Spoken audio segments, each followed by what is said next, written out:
and my dear friends.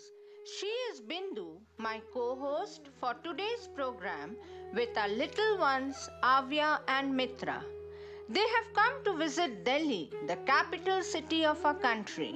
They are exploring our incredible India. Wishing them to have an amazing trip to Delhi and a wonderful journey ahead. Wow, it was a pleasant and enriching experience visiting different places and monuments of Delhi. Many of my friends shared their exciting experiences about Karnataka and its districts. I can't wait experiencing it for myself. Come on, girls, and everyone present here.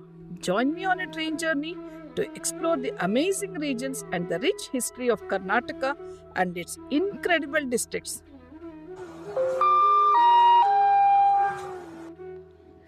यात्रीगण कृपया ध्यान दें। हजरत निजामुद्दीन से बीदर जाने वाली train संख्या 12628 Karnataka express platform number 9 पे अपने निर्धारित समय पर आने वाली है। धन्यवाद। Passenger, may I have your attention please. Train number 12628 Karnataka Express from Hazrat Nizamuddin to Bidar is arriving on time at platform number 9. Thank you. Bindu auntie, can you please explain about each place in Kannada so that we all can connect and feel the place? Then me and my friend Mitra as a tour guide will explain in English. Bidar ಶಿಳ್ಳೆ ಹೊಡೆಯುವ 61 ಸ್ಮಾರಕಗಳು ಮತ್ತು 30 ಸಮಾಧಿಗಳ ನಗರ. ಬೀದರ್ ಸುತ್ತಮುತ್ತ ಈ ಸ್ಮಾರಕಗಳು ಮತ್ತು ಸಮಾಧಿಗಳು ಸ್ಥಿತವಾಗಿವೆ.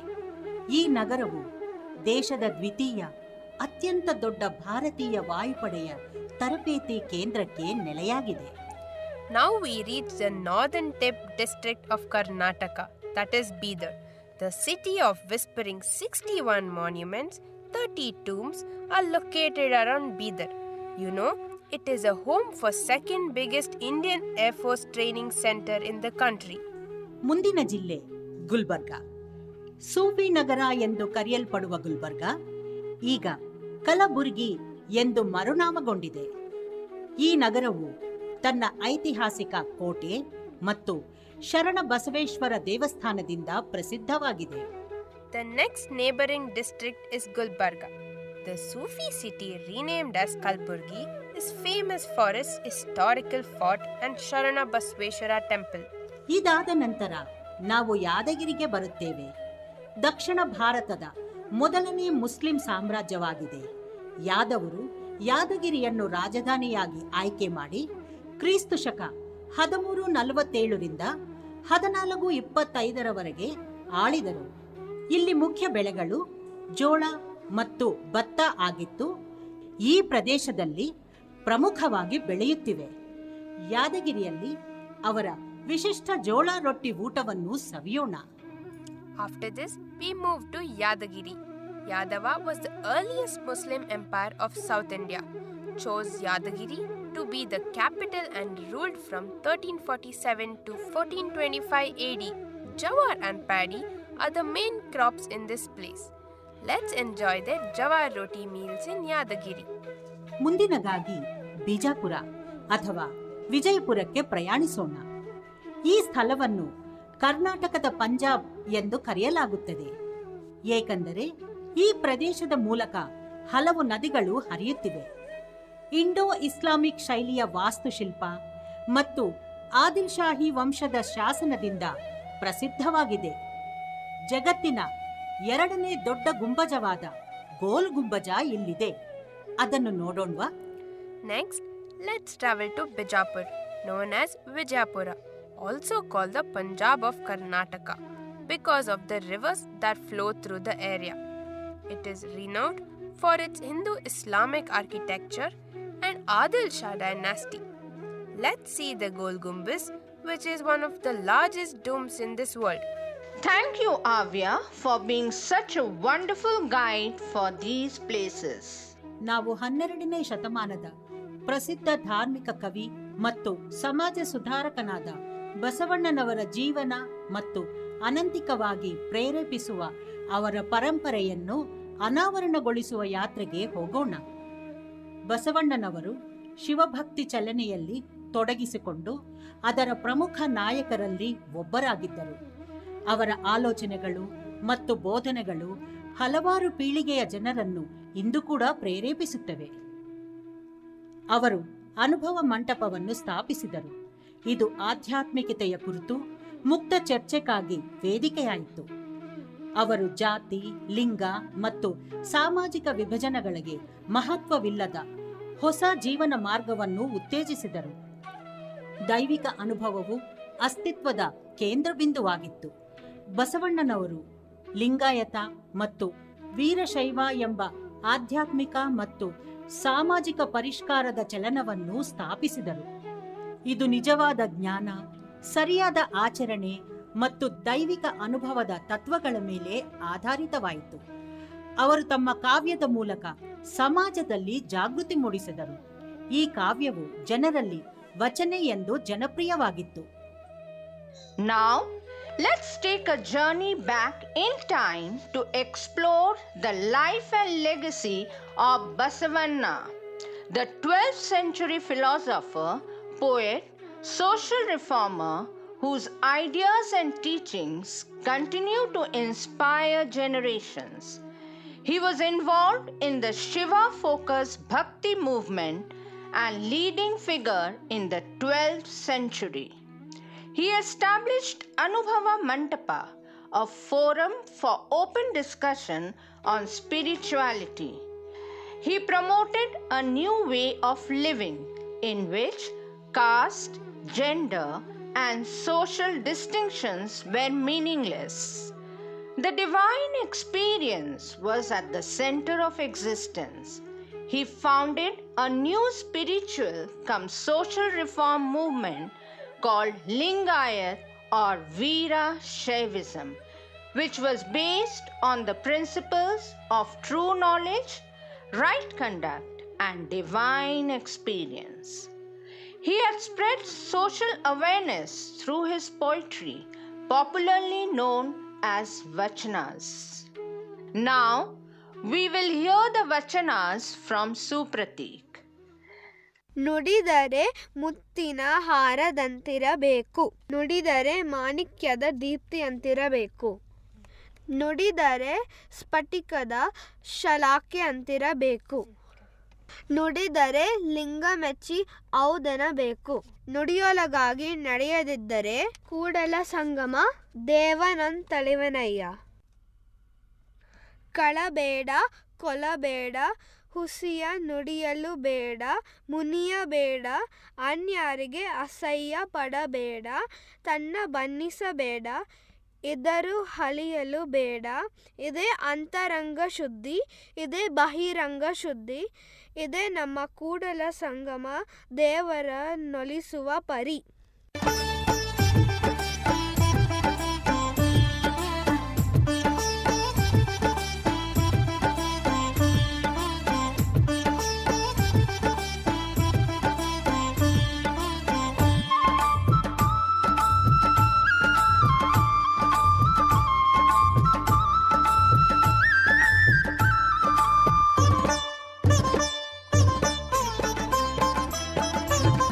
ಧರ್ಮವ ಬೆಳಗಿದೆಯಣ್ಣ, ಕರ್ಮವ ಕಳೆದೆಯಣ್ಣ, ಧರ್ಮವ ಬೆಳಗಿದೆಯಣ್ಣ, ಕರ್ಮವ ಕಳೆದೆಯಣ್ಣ, ಬಾಬಾರೋ ಇನ್ನೊಮ್ಮೆ ಬಸವಣ್ಣ, ಬಾಬಾರೋ ಈ ಭುವಿಗೆ ಬಸವಣ್ಣ.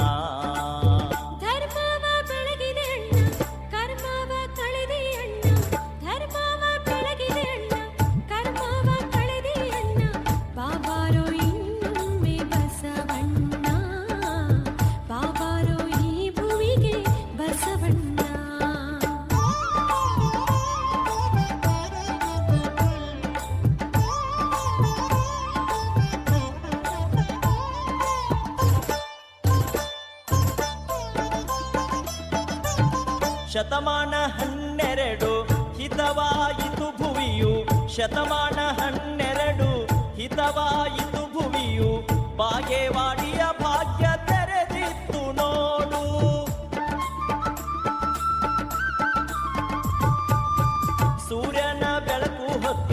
ಕಾರ್ಯಕ್ಕೆ ಸುಖವಾಯಿತೆ ಸೂರ್ಯನ ಬೆಳಕು ಹೊತ್ತೆ ಕಾರ್ಯಕ್ಕೆ ಸುಖವಾಯಿತೆ ಜಗವ ಬೆಳಗಿದೆ ಬಸವಣ್ಣ ಜಗದ ಜ್ಯೋತಿಯೇ ಬಸವಣ್ಣ ಧರ್ಮವ ಬೆಳಗಿದೆ ಅಣ್ಣ ಕರ್ಮವ ಕಳೆದೆ ಅಣ್ಣ ಧರ್ಮವ ಬೆಳಗಿದೆ ಅಣ್ಣ ಕರ್ಮವ ಕಳೆದೆ ಅಣ್ಣ ಬಾಬಾರೋ ಇನ್ನೊಮ್ಮೆ ಬಸವಣ್ಣ ಬಾಬಾರೋ ಈ ಭುವಿಗೆ Basavanna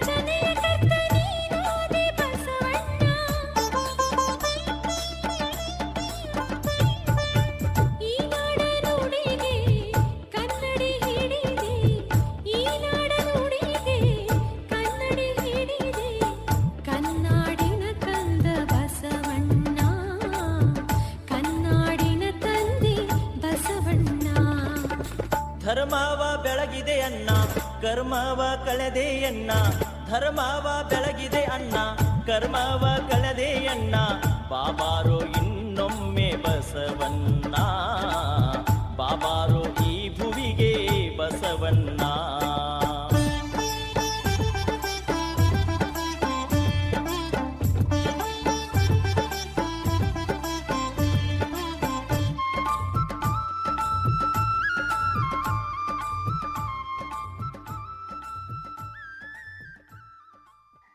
The performance was truly remarkable in bringing Basavanna's life and his teachings to light. ಈಗೋ ಬಸವಣ್ಣನವರ ಜನ್ಮಸ್ಥಳವನ್ನು ನೋಡಿದ ನಂತರ ನಾವು ಉತ್ತರ ಕರ್ನಾಟಕದ ಇನ್ನೂ ಕೆಲವು ಜಿಲ್ಲೆಗಳತ್ತೆ ರೈಲು ಪ್ರಯಾಣವನ್ನು ಮುಂದುವರಿಸೋಣ. ಈಗ ಬೆಳಗಾವಿ ಕಡೆ ಹೊರಡೋಣ. ಇದು ಉತ್ತರ ಕರ್ನಾಟಕದ ಅತ್ಯಂತ ದೊಡ್ಡ ಜಿಲ್ಲೆಯಾಗಿದ್ದು ಕರ್ನಾಟಕದ ದ್ವಿತೀಯ ರಾಜಧಾನಿ ಎಂದು ಕರೆಯಲ್ಪಟ್ಟಿದೆ. ಬೆಳಗಾವಿ ಎಂದು ಮರುನಾಮಗೊಂಡಿದೆ.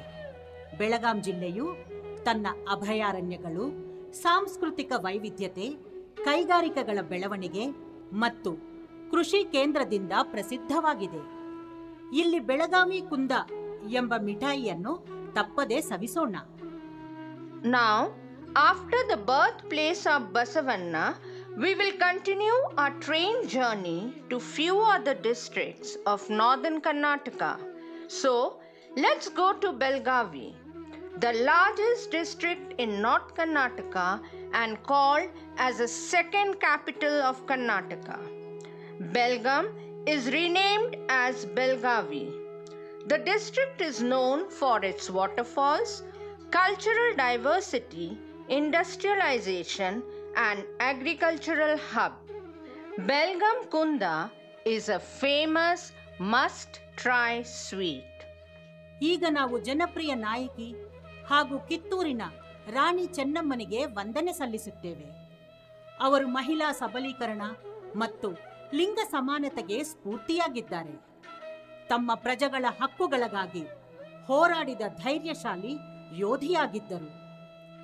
1824ರಲ್ಲಿ ಬ್ರಿಟಿಷ್ ಈಸ್ಟ್ ಇಂಡಿಯಾ ಕಂಪನಿಯ ವಿರುದ್ಧ ಸಶಸ್ತ್ರ ಬಂಡೆಯನ್ನು ಮುನ್ನಡೆಸಿದ ಮೊದಲನೇ ಭಾರತೀಯರಲ್ಲಿ ಒಬ್ಬರು. Now, we salute the folk heroine and the queen Kittur Rani Chennamma. She is an inspiration for women's empowerment and gender equality.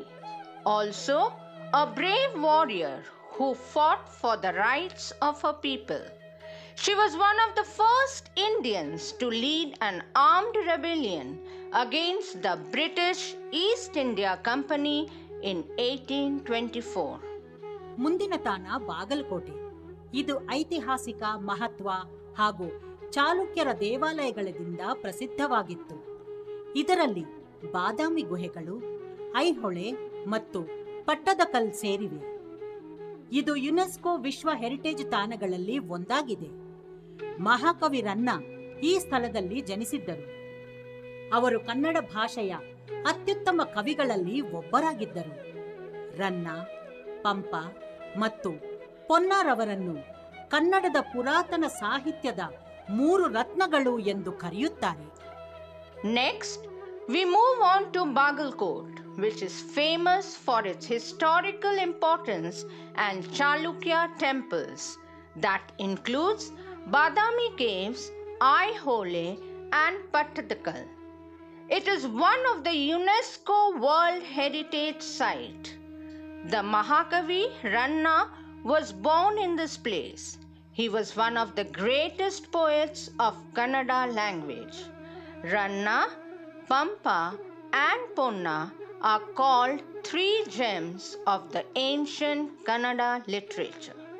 ಮುಂದಿನ ತಾಣ ರಾಯಚೂರು. ಇದು ಐತಿಹಾಸಿಕ ಮಹತ್ವದ ಭವ್ಯ ಕೋಟೆ ಮತ್ತು ರಚನೆಗಳಿಂದ ಪ್ರಸಿದ್ಧವಾಗಿದೆ. ಅಕ್ಕಿ, ಹತ್ತಿ ವಿವಿಧ ದೇಶಗಳಿಗೆ ರಫ್ತು ಮಾಡಲಾಗುತ್ತದೆ ಮತ್ತು ಹೈಡ್ರೋ ವಿದ್ಯುತ್ ಸಸ್ಯಗಳಿಂದ ವಿದ್ಯುತ್ ಉತ್ಪಾದನೆಯು ಇಲ್ಲಿ ನಡೆಯುತ್ತಿದೆ. Next is Raichur, which is known for its magnificent fort and structure with historical significance. Rice, cotton is exported to different countries as well as power generation from hydro power plants. ಈಗ ರಾಯಚೂರಿನಿಂದ ಉತ್ತರ ಕನ್ನಡದ ವಾಯುವ್ಯ ಭಾಗದ ಕಡೆ ಪ್ರಯಾಣ ಪ್ರಾರಂಭಿಸೋಣ. ರಾಯಚೂರಿನ ಐತಿಹಾಸಿಕ ಬಯಲು ಪ್ರದೇಶ ಆದ ಉತ್ತರ ಕನ್ನಡದ ಅದ್ಭುತ ಕರಾವಳಿ ಮತ್ತು ಕಾಡು ಪರಿಸರದ ಕಡೆ ಸಾಗುತ್ತಾ ಭೂಮಿ ಪಶ್ಚಿಮ ಘಟ್ಟಗಳನ್ನು, ಬೆಟ್ಟದ ಪ್ರದೇಶ, ದಟ್ಟ ಕಾಡು, ಜಲಪಾತ, ಕಾಡುಜೀವಿ, ಅಭಯಾರಣ್ಯ, ಕಡಲ ತೀರ, ನೈಸರ್ಗಿಕ ಸೊಬಗು ಮತ್ತು ಜೈವಿಕ ವೈವಿಧ್ಯತೆಯಿಂದ ದಾನವಾಗಿ ಸನ್ಮಾನಿಸಿದೆ. ಡೊಳ್ಳು ಕುಣಿತದೊಂದಿಗೆ ಮಲೆನಾಡಿನ ಈ ಮಗುಚಿದ ಸೌಂದರ್ಯವನ್ನು ಮತ್ತು ಪ್ರಕೃತಿಯನ್ನು ಅತ್ಯುತ್ತಮ ರೀತಿಯಲ್ಲಿ ಅನುಭವಿಸೋಣ. Now, let's start our journey from Raichur to the northwestern region of Uttara Kannada.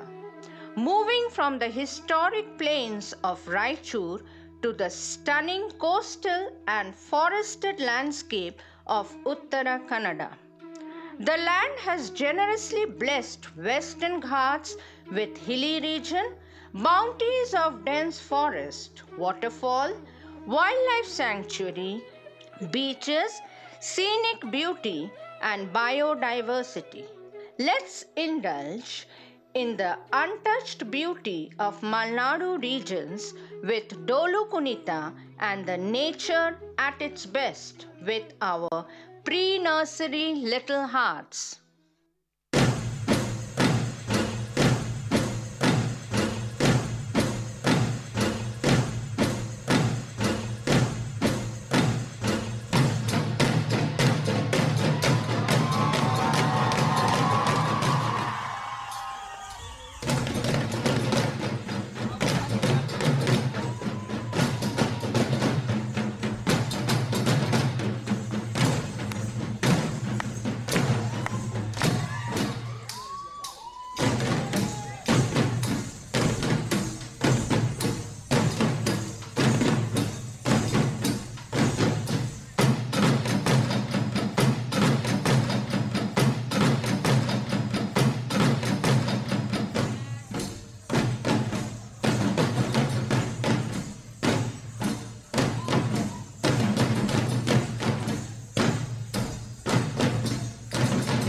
ಹಸಿರು ಬೆಟ್ಟ ನೀಲಿ ಆಕಾಶ ನಮ್ಮ ಜೀವನಾಡಿ ಇಲ್ಲಿದೆ ಪ್ರಕಾಶ ನೆಯ ಹಾಸು ಹೊಕ್ಕ ಮೋಡ ನಮ್ಮ ಮನಸ್ಸು ತಂಪು ಇಲ್ಲಿದೆ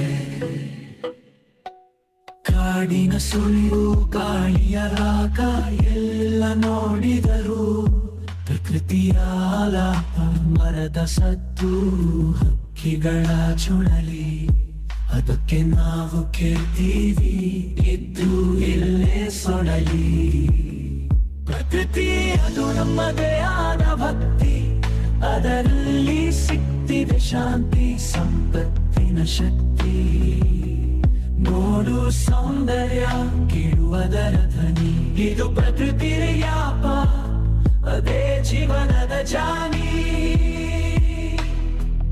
ನದಿಯ ಹರಿವು, ಮರದ ನಡು, ಅಲ್ಲಿದೆ ಸಮುದ್ರ, ಇಲ್ಲಿ ಬಿರುತಗು, ಅಡಿಗಲ್ಲು ಕಟ್ಟಿದ ತುದಿಗೆ ಬೇಕಾದ ಶಕ್ತಿ. ಅದು ಮಣ್ಣಿನ ಮಗ, ನಿಸರ್ಗದ ಭಾಗ. ಜೀವಧಾರೆ ಚಂದ್ರಬಾನಿನಲ್ಲಿ, ಮಣ್ಣಿನ ಗಾಳಿಯಲ್ಲಿ ನಾವು ಬೆಳೆದಲಿ. ಹಸಿರಿನ ಹೊಟ್ಟೆಗೆ ಬೆಳಗೋಣ ನಾವು, ನಿಸರ್ಗದ ಕನಸು ಅಂಗಿ, ಅದಕ್ಕೆ ಮೌನ ಬಿಟ್ಟು.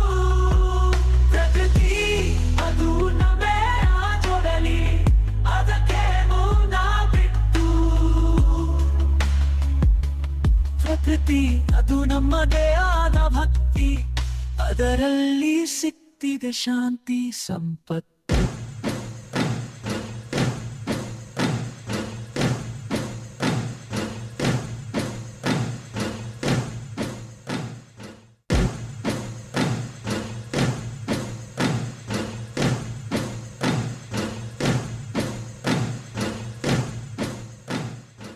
Let's give a big round of applause for the cuties who showed their performance. ಮುಂದಾಗಿ ನಾವು ಧಾರವಾಡ ಮತ್ತು ಹುಬ್ಬಳ್ಳಿಯ ಜೋಡು ನಗರಗಳತ್ತ ಸಾಗುತ್ತೇವೆ. ಇದು ವಿವಿಧ ಶೈಕ್ಷಣಿಕ ಸಂಸ್ಥೆಗಳೊಂದಿಗೆ ವ್ಯಾಪಾರ ಕೇಂದ್ರವಾಗಿ ಉದಯಿಸುತ್ತಿವೆ. ಇದು ಹಿಂದೂಸ್ತಾನಿ ಸಂಗೀತ ಮತ್ತು ಸಾಹಿತ್ಯದ ಶ್ರೇಣಿಬದ್ಧ ಕೇಂದ್ರವಾಗಿತ್ತು. ಭಾರತ ರತ್ನ ಪಂಡಿತ ಭೀಮ್ಸೇನ್ ಜೋಶಿ ಅವರಂತಹ ಪ್ರಸಿದ್ಧ ಸಂಗೀತ ದಿಗ್ಗಜರು ಈ ಪ್ರದೇಶದವರು. ಇದೇ ರೀತಿ ಮಹಾನ್ ಕವಿ ಮತ್ತು ಲೇಖಕ ದಾರಾ ಬೇಂದ್ರೆ ಅವರ ಕಾವ್ಯವು ಅದರ ಆಳ, ತತ್ವಶಾಸ್ತ್ರೀಯ ವೈಶಾಲ್ಯ ಮತ್ತು ಕಾವ್ಯಾತ್ಮಕ ಸೌಂದರ್ಯಕ್ಕಾಗಿ ಪ್ರಸಿದ್ಧವಾಗಿದೆ. Next, we move on to the twin city Dharwad and Hubli. They emerge as a business center with various educational institutes.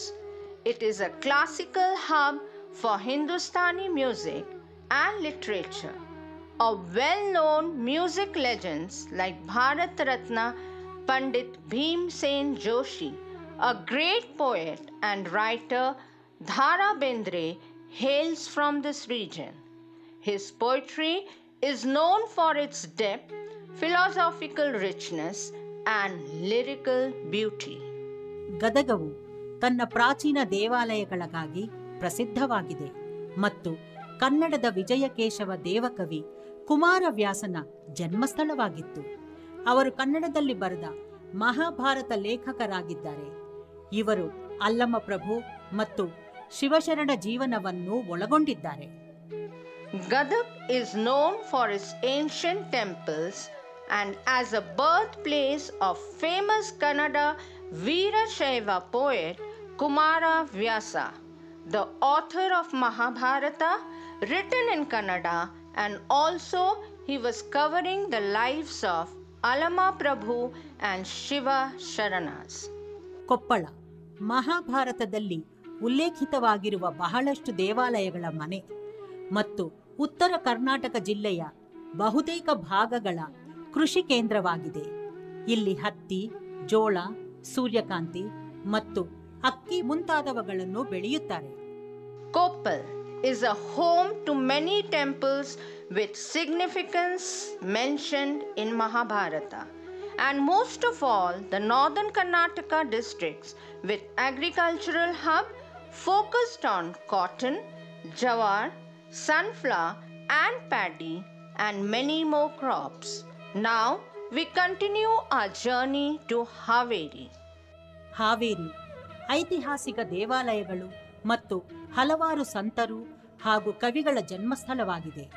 ಕನ್ನಡದ 16ನೇ ಶತಮಾನದ ಒಬ್ಬ ಮಹಾನ್ ಸಂಗೀತಗಾರರ ಮತ್ತು ಸಂಗೀತ ರಚನೆಕಾರರಾದ ಕನಕದಾಸ ಅವರ ಕೀರ್ತನೆಗಳು ಪ್ರಸಿದ್ಧವಾಗಿವೆ.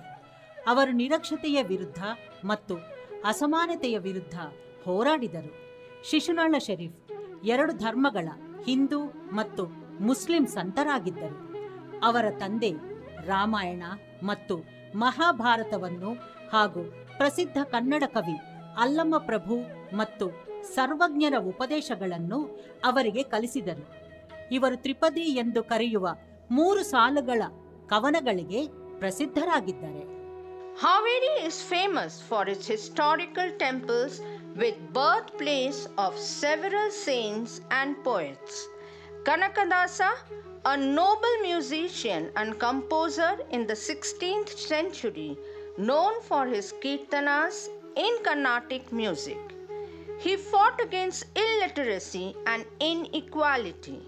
Shishunala Sharif was a saint of both Hindu and Muslims. His father taught him Ramayana, Mahabharata and teachings of Allama Prabhu Sarvagna, the famous Kannada poet known for his 3-line poems called Tripadi.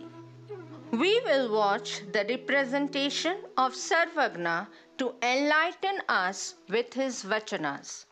ಕೋಟಿ ವಿದ್ಯೆಗಳಲ್ಲಿ ಮೇಟಿ ವಿದ್ಯೆ ಮೇಲು ಮೇಟಿಯಂ ರಾಟಿ ನಡೆದುದಲ್ಲದೆ ದೇಶ ದಾಟಿವೆ ಕೆಡಗು ಸರ್ವಜ್ಞ ಅನ್ನ ದೇವರ ಮುಂದೆ ಇನ್ನು ದೇವರು ಉಂಟೆ ಅನ್ನವಿರುವನಕ ಪ್ರಾಣವು ಜಗದೊಳು ಗನ್ನವೇ ದೈವ ಸರ್ವಜ್ಞ ಕೊಟ್ಟಿದ್ದು ತನಗೆ ಬಚ್ಚಿಟ್ಟಿದ್ದು ಪರರಿಗೆ ಕೊಟ್ಟಿದ್ದು ಕೆಟ್ಟತನ ಬೇಡ ಮುಂದೆ ಕೊಟ್ಟುವುದು ಬುದ್ಧಿ ಸರ್ವಜ್ಞ.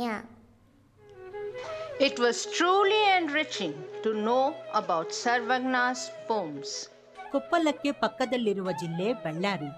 ಇದು ಖನಿಜ ಯುದ್ಧ ಮತ್ತು ವಿಶ್ವ ಹೆರಿಟೇಜ್ ತಾಣವಾದ ಹಂಪಿ ನೆಲೆ. ಇದು ವಿಜಯನಗರ ಸಾಮ್ರಾಜ್ಯದ ಪ್ರಭಾವದಿಂದ ರೂಪಿತವಾಗಿದೆ. ಇದು ದಕ್ಷಿಣ ಭಾರತದ ಅತ್ಯಂತ ಮಹಾನ್ ಸಾಮ್ರಾಜ್ಯಗಳಲ್ಲಿ ಒಂದಾಗಿದೆ. 12ನೇ ಮತ್ತು 13ನೇ ಶತಮಾನಗಳಲ್ಲಿ ಹಿಂದೂ ಜೀವನ ಮತ್ತು ಆಡಳಿತವನ್ನು ಉತ್ತೇಜಿಸಗೊಳಿಸಿತ್ತು. ವಿಜಯನಗರ ಸಾಮ್ರಾಜ್ಯದ 230 ವರ್ಷಗಳ ಐತಿಹಾಸಿಕ ಅಸ್ತಿತ್ವವಿದೆ. ಇದು ದಕ್ಷಿಣ ಭಾರತೀಯ ಸ್ವರ್ಣಯುಗವಾಗಿತ್ತು. ಸಂಸ್ಕೃತ, ತೆಲುಗು, ಕನ್ನಡ ಮತ್ತು ತಮಿಳು ಸೇರಿದಂತೆ ಅನೇಕ ಭಾಷೆಗಳ ಸಂಪತ್ತಿ ಹೊಂದಿರುವುದು. The neighboring district next to Koppal is Bellary. It is a mining place and gateway to the World Heritage Site Hampi, which is influenced by Vijayanagar Empire, one of the greatest empires of South India. It fostered the construction of Hindu life and administration in 12th and 13th century. Vijayanagar Empire has 230 years of existence. It was the golden age for South Indian literature and many languages flourished including Sanskrit, Telugu, Kannada and Tamil. ಅರಳೆ ರಾಶಿಗಳಂತೆ ಹಾಲ್ಗಡಲ ಅಲೆಯಂತೆ ಆಗಸದೆ ತೇಲುತ್ತಿದೆ ಮೋಡ ನೆರೆ ನೋಟ ಹರಿದಂತೆ ಪಸರಿಸಿಹ ಗಿರಿಪಂಕ್ತಿ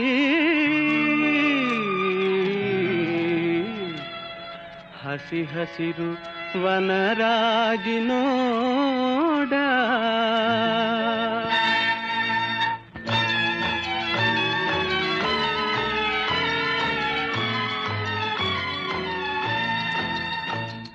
ಅಪಾರ ಅಪಾರ ಕೀರ್ತಿ ಗಳಿಸಿ ಮೆರೆವ ಭವ್ಯ ನಾಡಿದು ಕರ್ನಾಟವಿದುವೆ ನೃತ್ಯ ಶಿಲ್ಪ ಕಲೆಯ ಬೀಡಿದು. ಅಪಾರ ಕೀರ್ತಿ ಗಳಿಸಿ ಮೆರೆವ ಭವ್ಯ ನಾಡಿದು ಕರ್ನಾಟವಿದುವೆ ನೃತ್ಯ ಶಿಲ್ಪ ಕಲೆಯ ಬೀಡಿದು. ಅಪಾರ ಕೀರ್ತಿಯೇ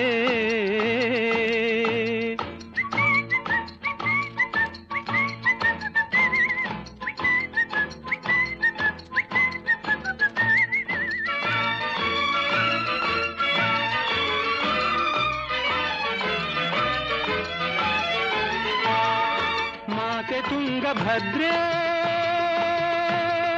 ಹರಿಯುತಿಹಳು ಇಲ್ಲಿ ಮಾನವನ ಪಾಪವನು ತೊಳೆವ ಕಲ್ಪವಲ್ಲಿ. ಮಾನವನ ಪಾಪವನು ತೊಳೆವ ಕಲ್ಪವಲ್ಲಿ. ಅಪಾರ ಕೀರ್ತಿ ಗಳಿಸಿ ಮೆರೆವ ಭವ್ಯ ನಾಡಿದು ಕರ್ನಾಟವಿದುವೆ ನೃತ್ಯ ಶಿಲ್ಪ ಕಲೆಯ ಬೀಡಿದು. ಅಪಾರ ಕೀರ್ತಿಯೇ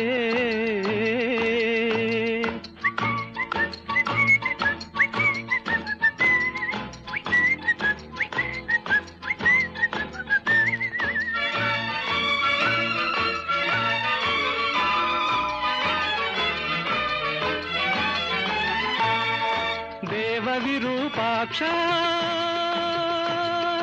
ಈವ ನಮಗೆ ರಕ್ಷಾ. ಜೀವಿಗೆ ತಾ ನೀಡುವನು ಧರ್ಮದ ದೀಕ್ಷಾ. ಜೀವಿಗೆ ತಾ ನೀಡುವನು ಧರ್ಮದ ದೀಕ್ಷಾ. ಅಪಾರ ಕೀರ್ತಿ ಗಳಿಸಿ ಮೆರೆವ ಭವ್ಯ ನಾಡಿದು ಕರ್ನಾಟವಿದುವೆ ನೃತ್ಯ ಶಿಲ್ಪ ಕಲೆಯ ಬೀಡಿದು. ಅಪಾರ ಕೀರ್ತಿಯೇ